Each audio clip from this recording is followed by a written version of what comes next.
Welcome to the Work Positive Podcast with your host, executive coach, and culture architect, Dr. Joey Faucette. Discover strategies and tactics that work positive as Dr. Joey talks with industry leaders who create a positive work culture that attracts top talent and reduces team turnover.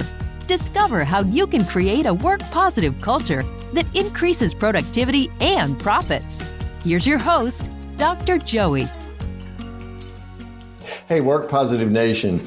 If I told you that pre-pandemic, like the summer of 2019, you could go to work for a restaurant as the COO, what would you say? You would run off screaming into the night, right? Yeah, don't make me go work for a restaurant. There's a pandemic coming. Run, Forrest, run, right? I mean, there's no way you would do that. But what if I told you that Dr. Norman Vincent Peale was right, that within every adversity lies the seeds of opportunity? Today's guest became COO of Smokey Bones. Go to the website right now, smokeybones.com. I think when you go to that website, they've got a function on there where you can push a button and smell the ribs cooking. So just find that and listen to this podcast, right? So he went there in the summer of 2019, and the story of transformation, my friends, is going to absolutely blow you away, of how they took a restaurant chain that was beaten up already, and during the midst of a pandemic, transformed the culture to one that has won the Best Place to Work award 2 years running. That's right. A restaurant during a pandemic won Best Places to Work award. Now, I know this sounds too good to be true, and you think I'm lying to you, but Hal Lawlor is here today to tell this story. Hal, welcome to the Work Positive Podcast. Thank you very much, Doctor. I appreciate this opportunity to be here. Oh man, I am so excited for Work Positive Nation to hear this story. So you came in the summer of 2019, right? Yes, sir. I joined July of 2019. It's been a wild ride. And you have a storied reputation from working with other restaurant groups, right? Yeah, I've got almost 30 years in the industry. Most of my time was with Red Lobster for about 22 years, so Darden restaurants, and then joined P.F. Chang's for a few years, and then we thought I was out of the industry, and then Smokey Bones brought me back in. So, but it's been great. Now, when you arrived at Smokey Bones, it wasn't just you as COO. You came in with a whole management team, right? Right. So, our CEO, James O'Reilly, he joined the company in May of 2019, and he was tasked with building an executive team that would build Smokey Bones out back into a growth company again, and so that's been our mission, and we've been having a lot of successes, a lot of challenges, obviously, as you mentioned, with the pandemic in the middle of that, but it's been really great. It's been really great. So, what was the culture like at Smokey Bones when you got there, Hal? It was pretty challenged. The cost constraints were there. The sales were in decline, and if you know anything about the restaurant business in a declining environment, you really can't reinvest in the business as much as you would like, and so it was kind of an every man for himself kind of thing, and there was some neglect in the restaurants, and that was unfortunate because you felt it in the morale, you felt it in the facilities, but again, it had a great core base menu, it had a great kind of center of the brand, if you will, was solid, but there was a little bit of identity crisis within the brand as well on, who's our core guest? What are we going after? So there was a bit to focus in on right out of the gate for sure. Yeah. Sounds like a toxic culture that really drifted because of a loss of mission. Yeah. And, and it's amazing when you're faced with save money or reinvest, you have to trust that the reinvestment is going to get the return. Yep. And it's a shame, but with missteps, you tend to not trust as much, and so you start withholding more and more, and it's unfortunate when that starts to happen in an organization. And that's what had begun to happen with the previous ownership and leadership team. So you get there and you start to make some transformation moves in the culture. What were some of the first things you did to attract top talent? Well, for one, we had to actually stop losing the ones we had. And so we had to look within. And, this is Restaurant 101, but it was really about, how are we onboarding? How are we training? How are we taking care of the people we have? Because, bringing people in, you hear this, it's cliche, right? We don't have a hiring problem. We have a retention problem, and so we had to start addressing some of that right out of the gate. So it was about, making sure that people knew that we were going to invest in them first, first and foremost, to make sure that they had the knowledge and skills to do their jobs effectively. And that when we brought people in, they were going to actually start adding value, not just going, who is this person you put me with? They don't know what they're doing. So it was a little bit there. And then also it was about, we did a work on the front end about and who we were, both, kind of as an organization, but also, what's our brand identity? Who are we? Where is our space, right? We're not Chili's. We're not Outback. We're not Texas Roadhouse. Who are we? And so we had to, that way we could share that purpose with our team as well. So we did a lot with that. And we actually landed on it. It's meat is what we do. We are embracing all things meat. We are unapologetically carnivores. Let's just put it that way. So there's no fake meat on the menu at Smokey Bones? No. Or they call it something else. I don't know what they call it. But we don't go there. We don't. Yeah, that's right. So, man, it sounds like your back door was about 10 times the size of your front door when it came to attracting top talent then. Yeah. They were running out the back door. What were some of those specific things you did, Hal, to shrink the size of your back door? I think this is really about establishing trust and credibility within the organization, because you can say all the things that you're going to do, and it all sounds good, except when people have been there, done that, heard it before, and go, yeah. So the pessimism, the anxiety, the sarcasm that is embedded in a culture, we had to start getting after that. So we pulled together a very quick, I started in July. In September, we were holding a GM conference, and we shared all the things that we had heard and learned and all the work we had done right out of the gate. And actually, I shared a presentation that I wrote years ago, but it was called Getting to Yes. And how do we ensure that, what is it you need? What is it our guests want? How do we get to yes? There might be a yes, but, it might take a little while. It might be a yes, but how do we escape this culture of no, you can't do that. No, you can't do that. No, you can't do that. And get to a culture of yes, like we can, like how can we accomplish what we need to accomplish, whether it's in your career, whether it's in fixing your restaurant, like what is it we need to do, and how can we accomplish that? And so we started that journey right then and there, right out of the gate, going, how can we, as an organization, do X, whatever, fill in the blank. And that began to transform the organization because we started thinking differently. The team started thinking differently about how they approach their business and how they treat their people.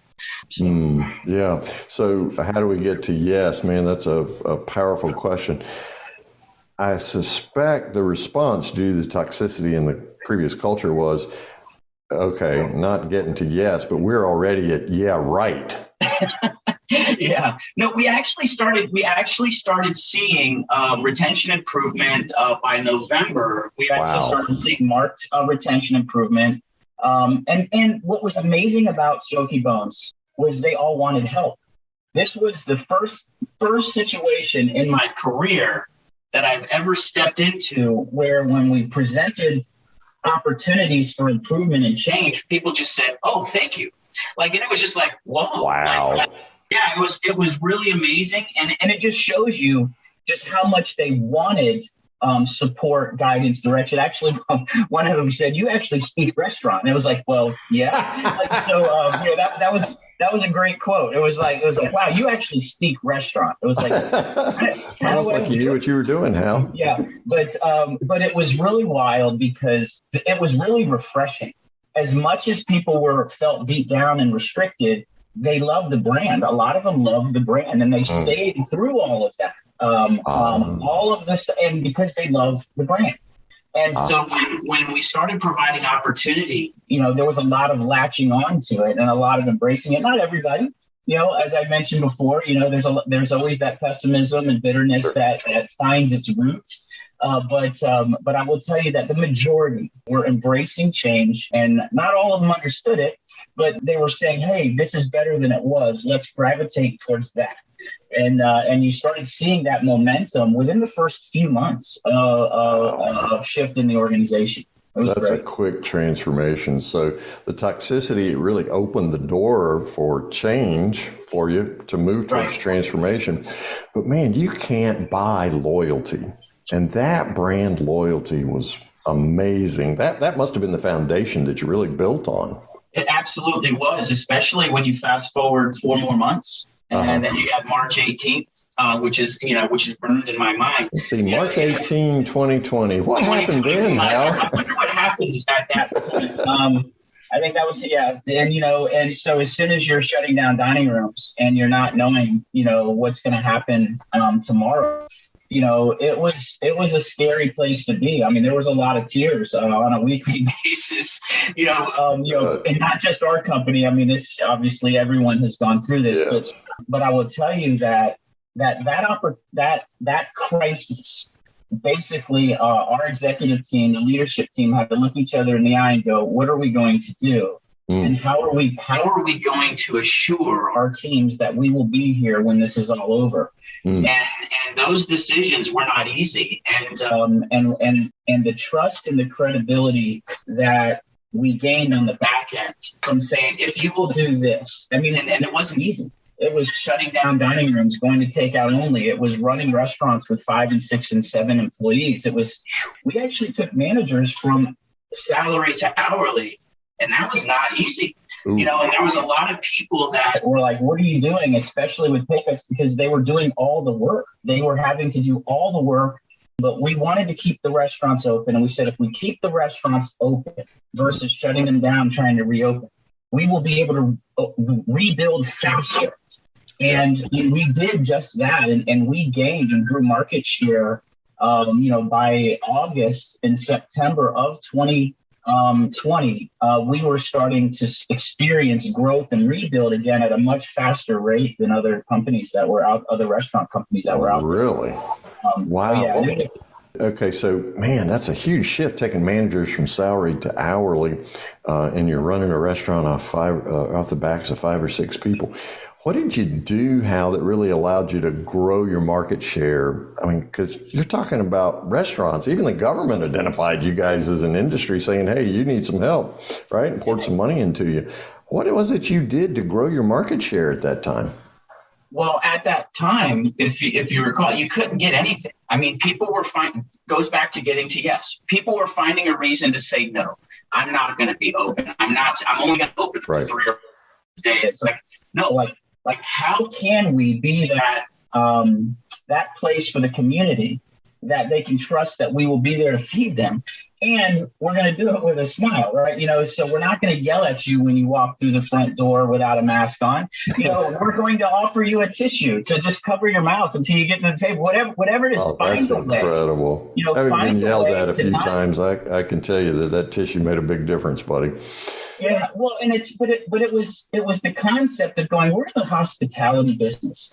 And actually, I shared a story. I said, how many times have you gone into a restaurant in that moment to where there's nobody at the front door? They're telling you we get to you when we get to you. You may or may not get your food ever. I said, everything, that service standards have been reset. All you have to do is be there, say hello, smile, get the order right, and get it to them. You're industry leading now just by doing those. So it's a pretty low bar. I was like, so we just focused on let's reset it at the baseline and go, just be there and get it to them. And so, that's smile. And it was just like, and so we actually started seeing our guest experience improve. Wow. And we started seeing, our sales continue to build, and that drew. You talk about sourcing employees. When people can't rely on a restaurant to be open from day to day, during a pandemic, and you got a restaurant that's maintaining their hours, even if it's 9 to 10 versus 12 to 14 hours a day, as long as the restaurant's open every day, I can count on an income. And that word gets out in the community that says we're not closing at 6 p.m. every day. You know, we are staying open and we will provide employment. And that's been a game changer. And in several communities, we had a restaurant operator in right outside of Atlanta. He doubled his business from pre-pandemic, doubled it. Doubled during the pandemic? So pre-pandemic, his sales were X. Post-pandemic, he had doubled it. He actually doubled the size of his business because that's incredible. He maintained his hours. He took care of the people. He stole all the employees from the surrounding restaurants because they were providing a better work environment. Yeah. And the guests recognized it, and they just gravitated to that restaurant. And it's sustained. They've sustained that. Actually, he's since been promoted to director. But he has sustained that business, and it's an amazing story. For sure. That is an amazing story. Work Positive Nation, Hal Lawlor is my guest today. He's COO of Smokey Bones. And what we're talking about is how Smokey Bones grew market share by taking care of their people, both internally and externally, with your guests during this pandemic. Okay, Hal, so we've come, can I say we've come out? I don't know. I know so many more people who've had COVID now.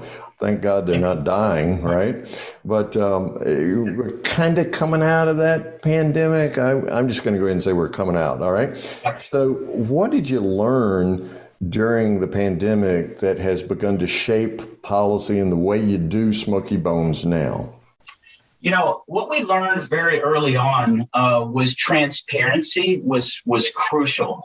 When you're looking at your field leaders, your restaurant employees, having transparency about what you're working on, what the vision is for the organization, what your internal flaws are, what are the things that we can't do. What can we improve? You know, or where are our restraints and what's holding us back, and that means we can't get to this. We know we need to do it, but we can't get to that yet.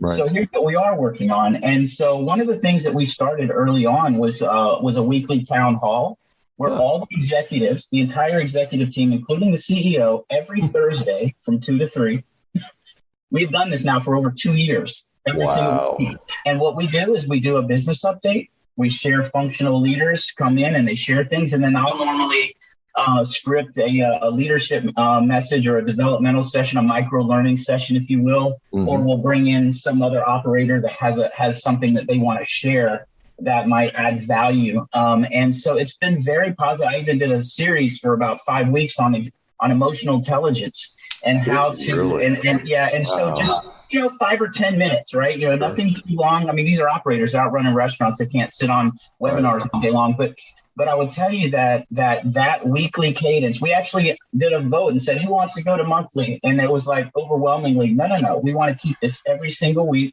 And, because it's work, we have to put these things together. But I will tell you that transparency, the openness, and the honest responses. And I can't always say yes. That's my mantra, right? We want to get to yes, but yes isn't always the potential answer. Yeah. And being honest and transparent has been a big factor, because then people can decide for themselves, okay, they're not going to fix this yet. So now I have a choice to make. Do I continue to stay and complain, or do I leave, or do I stay and be part of the solution? But at least they have that decision point. They're at that crossroad instead of being left ambiguity of like, I wonder if or when, right? So it's important to just be honest and be transparent about what you can and can't do. And at least allows people to make the decision for themselves on where they're going to go from there. Well, I'm just simply blown away that you as COO and then the CEO are on these weekly calls, because what you've done is, and you've seen it in other companies as well, there's this damming up around your operator level, we'll say middle management in most companies, where any kind of change initiative or any talk of honesty and transparency, those kinds of things, it stops right there. And okay, this far and no more, and it just dams up right there. But what you did was you obliterated the dam. You blew it up. and just said, let's talk to our operators. Let's be honest with them. And part of getting to yes is understanding what you have to say no to in order to get to the best yes, right? Right. And so that's what you guys do weekly. And man, that's just amazing. Now, coming out of this pandemic so you kept your weekly meeting. How do you measure the culture in Smokey Bones so that you continue to grow that positivity in your culture? Yeah. Well, obviously, like any other company, we're always monitoring our retention and turnover, performance, things of that nature. But we also ask questions, and and I would say that that's a huge piece to this. We need to ask. And so when our frontline fire starters, we call our employees fire starters.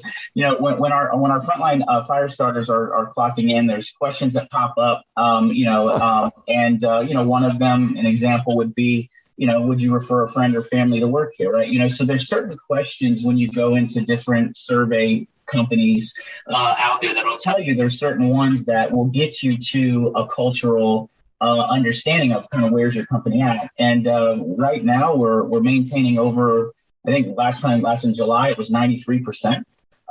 With every region, we have 7 director regions, 62 restaurants in 16 states.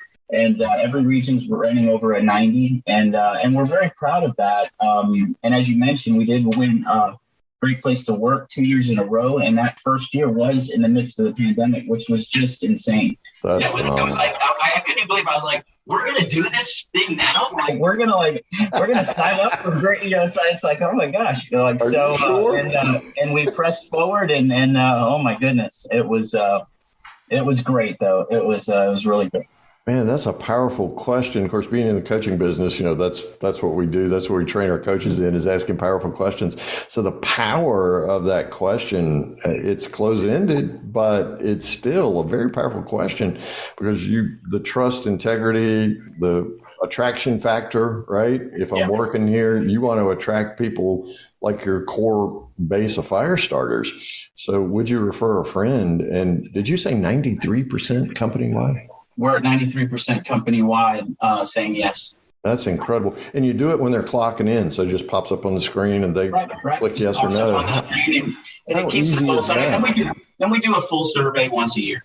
So we do an actual, that way we can get data and look at the other things, right? Benefits, all the normal survey questions. But keeping a finger on the pulse throughout the year is important. And I love the way you focus that on your fire starters. It's more than just operators, right? You care about the front line, the fire starters, as well as the top line. That's incredible.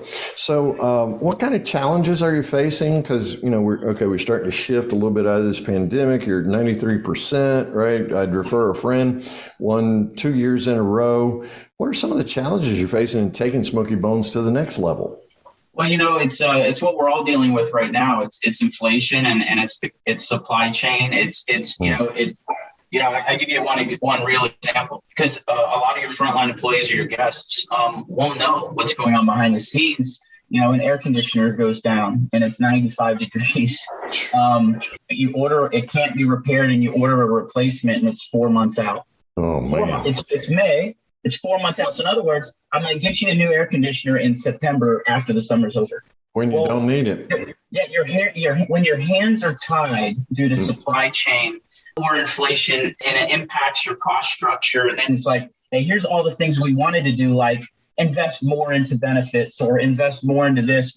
But, the cost of goods just stripped away that portion of growth that you were going to give back. And now you can't. So when you really, the biggest challenge we're having right now is not being able to do as much as we want, and because of either cost constraints or supply chain. I'll give you another example. We went to open a restaurant. It was scheduled to open January 31st. And yes, we are growing restaurants. It's good. But we couldn't open until April because we couldn't get roofing materials. Yeah. And so we had to delay that. And that's 130 employees that we were bringing into that community. And having to wait multiple months, and then, so your delays there, the cost structures, it's just been very challenging. And then obviously also what's happened in the midst of the pandemic is the employee base It's just everyone's out experimenting. There's a lot of experimentation going on right now. So you have people going, oh, I think I'm going to be an Uber driver, or I'm going to be a Dasher, or I'm going to go do this, or I'm going to be a TikTok influencer. And so you've got all of these people doing different things. So there's a lot of trial going on. So and what that does for our restaurant operators is they may be there today, but they may not show up tomorrow. And that level of inconsistency, we have to help the managers maintain the right mental mindset around taking care of their people.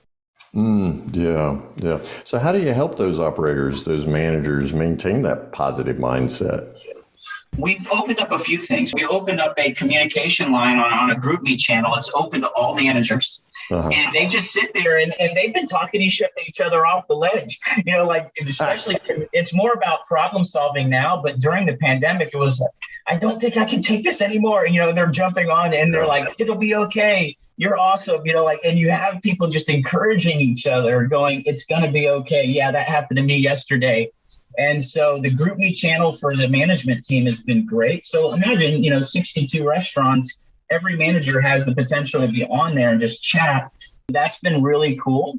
Also, we've created these brand ambassadors. We've identified both hourly fire starters as well as managers that are just advocates for the brand. And then they're out there on social media and doing positive things. They're outreaching and supporting each other. So this collective uplifting of each other in the midst of all this has been important, but also those leadership messages I was talking to you about on Thursdays, and it's important.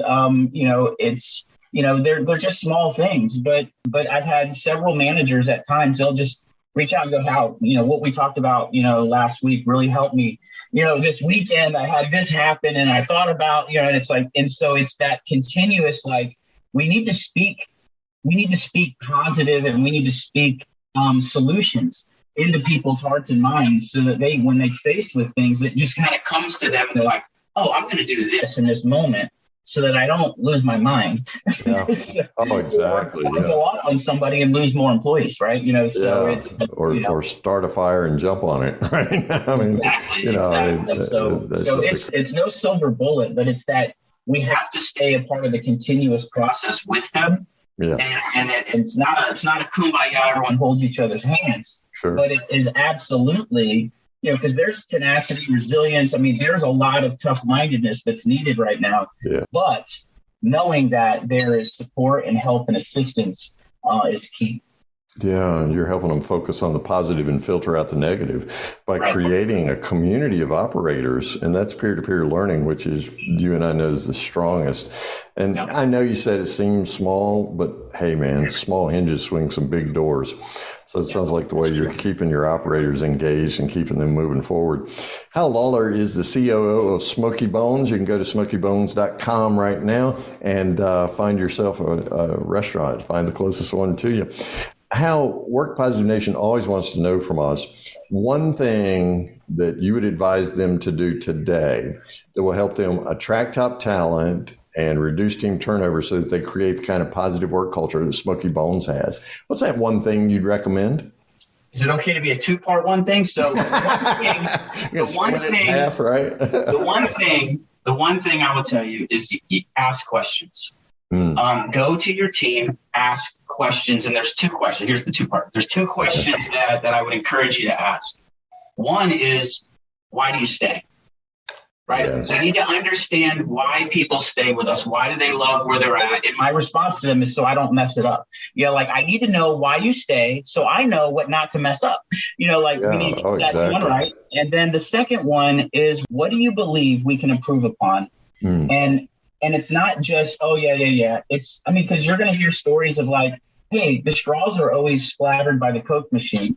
So do you think we can hang them above the Coke machine? And it's sure. Wow. And then sometimes it's that simple. Sometimes it's the executive chef doesn't know what he's doing. He can't place an order. And if you want the restaurant to run better, you might want to get rid of him. Some are very brutally honest about people. And then sometimes it's as simple as the little annoying things. I've always said, our servers don't quit because a bus pulled into the parking lot. They quit because the ice bin is always empty.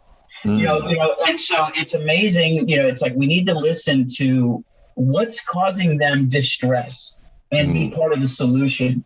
But we won't know unless we ask the question. So ask the questions. What are we getting right? Don't mess it up. And what can we do better? And actually do something with the information. So that's my, that would be my one thing. Yeah. So really it's a two-part for the two-part, right? It's ask and act. Right. Ask that question, why do you stay? What do you believe we can improve on? And then act on it. Because if you ask those two questions and fail to act on them, you just made massive trust withdrawals. Right. Yeah. So move the straws. Yeah, move the straws. Yeah. If you ask it, that's what they suggest. Move the straws. Hal, this has been amazing, man. We could talk for another 30 minutes, maybe another hour about the amazing transformation of Smokey Bones that you and others have led. So, man, I just want to celebrate Smokey Bones today. You guys are a work positive company, and it's amazing to have you here on this podcast. How can Work Positive Nation reach out to you, Hal, if they want to know more? Honestly, you're welcome to reach directly out to me. I mean, I'm at HLawlor@smokeybones.com is my email. And so if you just want to reach out, I'm on LinkedIn. You can hit me up on LinkedIn as well. But I'm an open book. So reach out and I'm happy to connect with you. Man, I'm better for talking with you today, Hal. Thank you so much for telling this amazing Smokey Bones story of transformation in the midst of a pandemic. Man, I'm still trying to get my head wrapped around. You guys are voted best place to work 2 years in a row during a pandemic, and you're a restaurant. That's amazing. So great. Reach out, Hal Lawlor, HLawlor@smokeybones.com, and Adrian will make sure that gets in the show notes for you, Work Positive Nation. This guy's the real deal, as is Smokey Bones. Thank you so much for the gift of your time and wisdom today, Hal. We appreciate it. Appreciate it, Dr. Faucette. Thank you for listening to the Work Positive Podcast with your host, executive coach, and culture architect, Dr. Joey Faucette. Please share this podcast with your friends who are small business leaders so they can create a positive work culture that increases their productivity and profits. Get your free 15-point Work Positive checklist to help you attract top talent and reduce team turnover. Download this checklist at workpositive.today/checklist. Remember, it pays to work positive.